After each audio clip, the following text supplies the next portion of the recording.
Thank you guys for joining me here on the last segment of today's show. Just to wrap it up here, looking at week 11 here a little bit in the upcoming week for the NFL. We have some things to discuss here. Let me actually just change this for a second because it is going to bother me.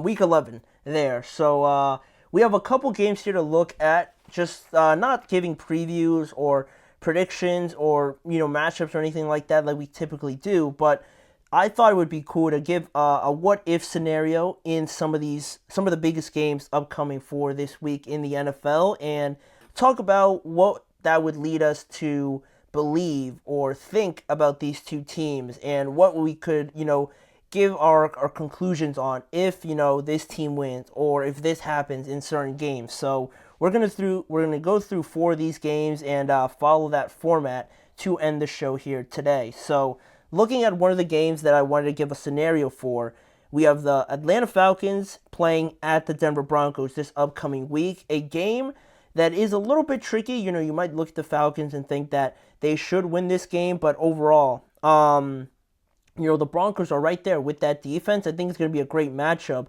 lining up that great defense with the Falcons' great offense. So, what would it mean if Bo Nix built on his last performance against the Kansas City Chiefs and say he went out there and defeated the Atlanta Falcons? What would happen? What would it mean if Bo Nix was able to do that on Sunday? And for me, if that was to happen, I'd consider Bo Nix, like I mentioned in the last segment, definitely the second best rookie quarterback in this year's draft. To go out there and beat a playoff team, it legitimizes the Denver Broncos and how the game goes. If they put up like 20 points and how they actually win this game, it'll say a lot. It'll give this Denver Broncos team a lot of credibility. It'll give Sean Payton a lot of credibility for going out there and drafting his guy, Bo Nix, even though, there was some doubts and some hesitation with that pick.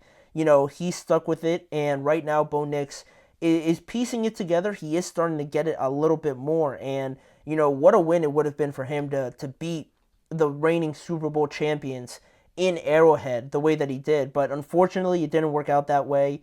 Now they have a good opportunity here, and also it's a big game for the Broncos, right? You don't want to drop to 5-6 and have your playoff spot in contention. So it is a big game, and I think there would be a little bit of some doubt creeping in from Atlanta's side from me if they were to lose this game and say they were outscored by Denver like they were obviously to the New Orleans Saints, and losing that game already wasn't great. So if they come back on the road and lose to the Broncos, which again most people would probably expect them to beat, the way that they lose, if they were to lose, would say a lot about the Falcons. So that's what it would mean if Bo Nix was able to go out there and win this game for the Broncos. I think we'd have some conclusions to make about this about both teams. So that's one game I wanted to bring up. Also, another big game that we have coming up here on Sunday Night Football,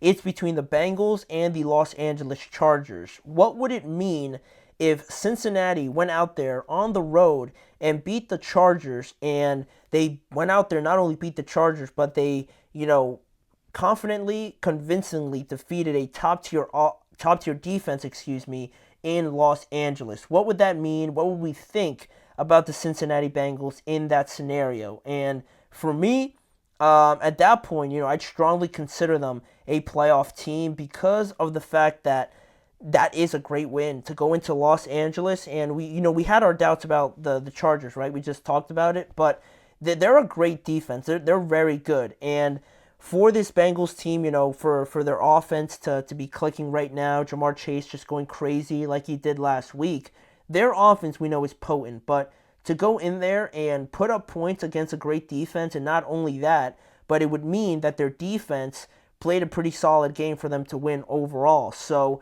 if they were able to go do that, I would strongly consider their playoff hopes to be alive.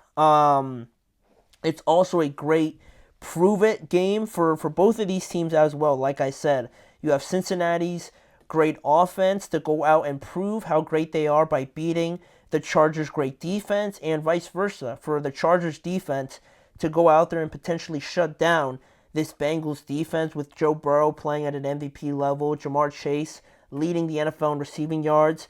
It's a great prove-it matchup in that regard, and if they were to go out there and do that and beat the Chargers as well, I think it would build Joe Burrow's MVP case, especially if he continues on, they rattle off a streak of wins here, and he gets them into the playoffs. Joe Burrow would strongly be in consideration for that MVP, considering where the Bengals are now and how they've lost some of these games. That would be huge for Joe Burrow individually, but also the Cincinnati Bengals, because they need to win some of their tougher matchups. And we know they're going to win some of the easier ones, but beating the Chargers, beating the Steelers on their schedule are games that they have to win now, where their record stands at this moment. Then the third matchup I wanted to get to is the Ravens playing at the Pittsburgh Steelers this upcoming week.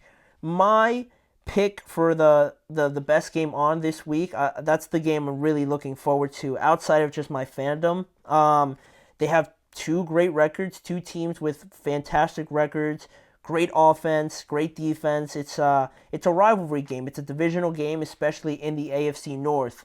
Should be a great matchup overall. So what would it mean if the Steelers shock everybody and defeated the Baltimore Ravens this upcoming week? As simple as that, what would happen? What would you think if the Steelers beat the Ravens this week? Well, for me, almost all of my doubts about the Steelers team would be gone. Honestly, I think it would really legitimize this team. And I know divisional games are weird. They're anything but guarantees, right? We just saw the Browns beat the Ravens, and no one's considering the Browns a playoff team, right? And that's one of their two wins, surprisingly. But, I do understand that fact, and I know the Ravens, recently haven't been great against the Steelers. Lamar hasn't been very good either. I don't have the stats, but it's very much against his favor when he goes and plays the Steelers. So that is something that is true, obviously, about divisional games, but it's still, the Ravens. The Ravens, for a large part of this year,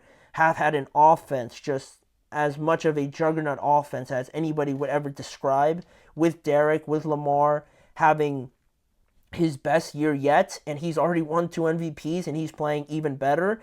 And, their defense, it is what it is. They're not great. They still have good players, but, statistically, they haven't been up there where they usually should. But their offense definitely has been playing great, as good as I've honestly ever seen it play, in my opinion. So for the Steelers to go out there and beat them, I think would mean that their offense would have to compete, like we talked about with their biggest doubt for me.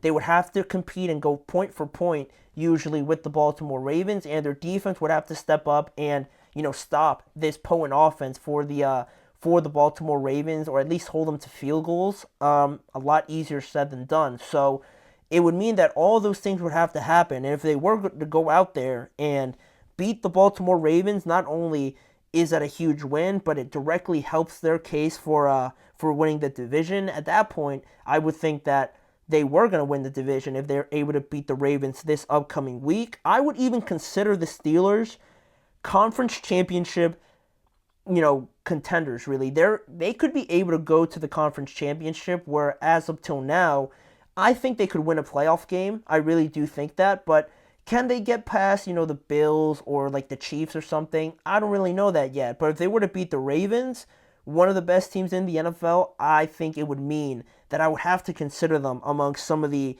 conference championship contenders. Super Bowl would have to mean that you'd probably have to go past Patrick Mahomes, and no sane person would bet against Patrick. But this Steelers team is making it hard for me to be so pessimistic about this team. I don't like getting my hopes up and then getting disappointed, but this Steelers team is really making it hard for me to do that. Do I think they could win this week?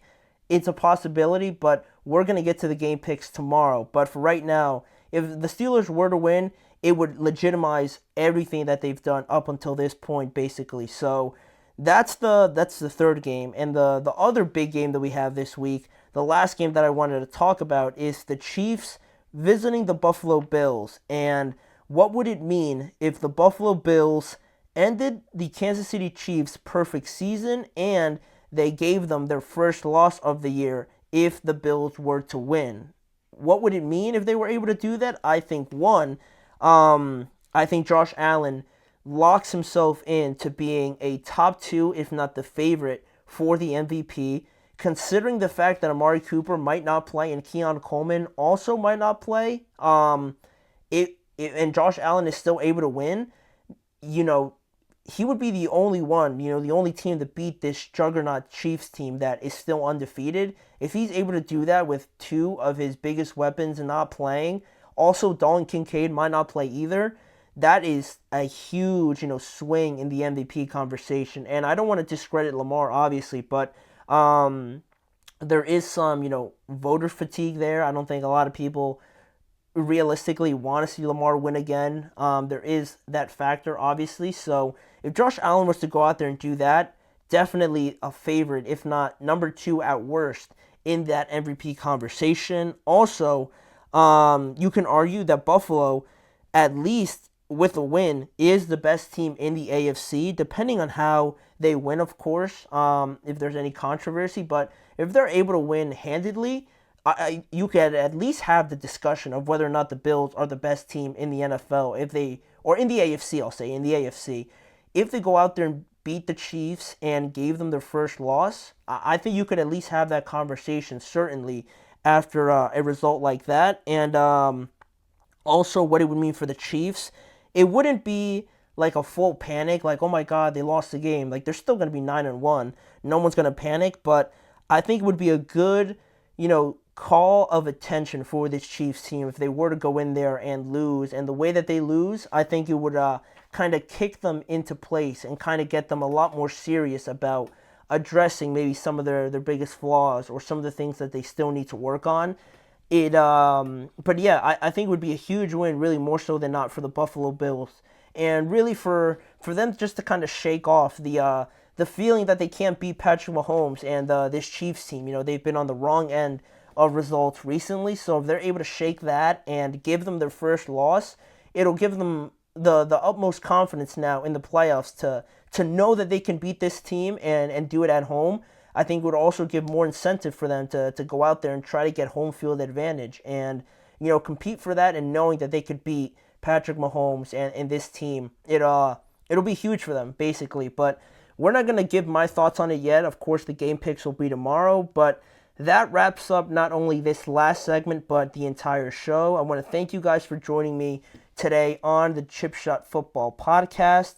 Please make sure to like, follow, and subscribe to the show, as well as following the network on all forms of social media. And if you want to see more of the Chip Shot Football Podcast, check out the GSMC Podcast Network channel and the GSMC Sports Network channel for more of the live shows, but also a lot more content covering the NFL week in and week out. And on the live shows, if you want to see more of them live, you can join me every weekday at 6:30 p.m. Eastern Time for more coverage, discussion, debates, all breaking news and everything like that around the NFL. Again, with me, Manny Maradiaga, as your host. Thanking you again for joining me, and I'll see you guys back here tomorrow to start Week 11 in the NFL and talk about Thursday Night Football.